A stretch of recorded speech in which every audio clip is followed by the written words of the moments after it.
Fala galera, a rede semântica da lição número 5 desse trimestre chegando aí para você. Esse trimestre nós estamos estudando a respeito de morte, de imortalidade, o que a Bíblia nos fala a respeito disso.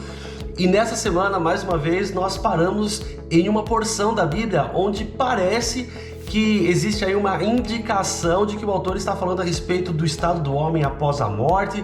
Estou falando do texto de Filipenses, capítulo 1, do verso 19 até o verso 26, que é o texto que nós temos estudado essa semana, tá? A primeira coisa que eu acredito ser importante para a gente aprender na rede semântica dessa semana é entender aonde Paulo estava quando ele escreveu esse texto. Paulo ele estava preso, mais ou menos aí 10 anos antes da sua morte, né? E ele via nesse cenário onde ele estava encarcerado que a vida ela estava se encerrando para ele, que o cerco já estava sendo fechado, então agora ele já conseguia vislumbrar a morte. E diante de tudo isso, Paulo escreve Filipenses, todo o livro e obviamente essa porção que nós estamos escrevendo, que nós estamos estudando. E aí eu queria falar para vocês um pouquinho a respeito do autor, Paulo. Quando Paulo nos escreve ali a respeito de viver e de morrer, a gente tem que ter em mente duas coisas, né? Que Paulo ele via diante de si duas possibilidades. A primeira delas era a possibilidade de estar engajado na missão e continuar pregando. A segunda opção era morrer como um mártir. É sobre isso que Paulo está falando. Haviam duas opções: ou continuar pregando e tendo uma vida engajada na missão, ou morrer como um mártir.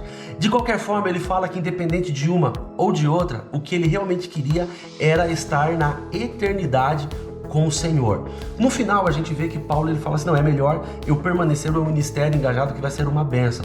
Mas independente de uma ou de outra opção, eu estou mirando a vida eterna. É sobre essa perspectiva que Paulo escreve. E aí eu entendo que Paulo ele tinha uma palavra na sua mente, e a palavra é relevante.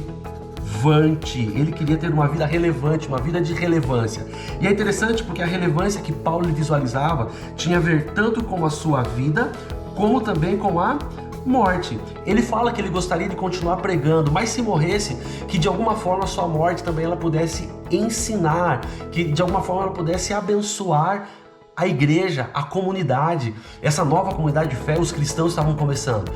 Relevante ou relevância é algo que Paulo sempre tinha em mente, e ele entendia que tanto na sua vida, na sequência do seu ministério, como também na morte, ele poderia ter uma vida relevante. Quando eu olho para tudo isso, galera, eu entendo que havia diante de Paulo a questão da liberdade, que é uma bênção que o Senhor dá a cada um de nós. Nós apenas temos opção porque o Senhor nos fez pessoas livres, inclusive para nós decidirmos aonde nós vamos passar a eternidade, se no céu ou não, se nós vamos estar vivos eternamente ou mortos eternamente. A base da opção tem a ver com a liberdade que o Senhor dá a cada um de nós. E quando nós vemos tudo isso que Paulo nos escreve, principalmente com relação à eternidade, eu acredito que o nosso coração ele é aquecido com a certeza de que tudo aquilo que nós vivemos não fica restrito a esse plano. Independente de continuar uma vida relevante ou de morrer, o Senhor ele me presenteia com a eternidade,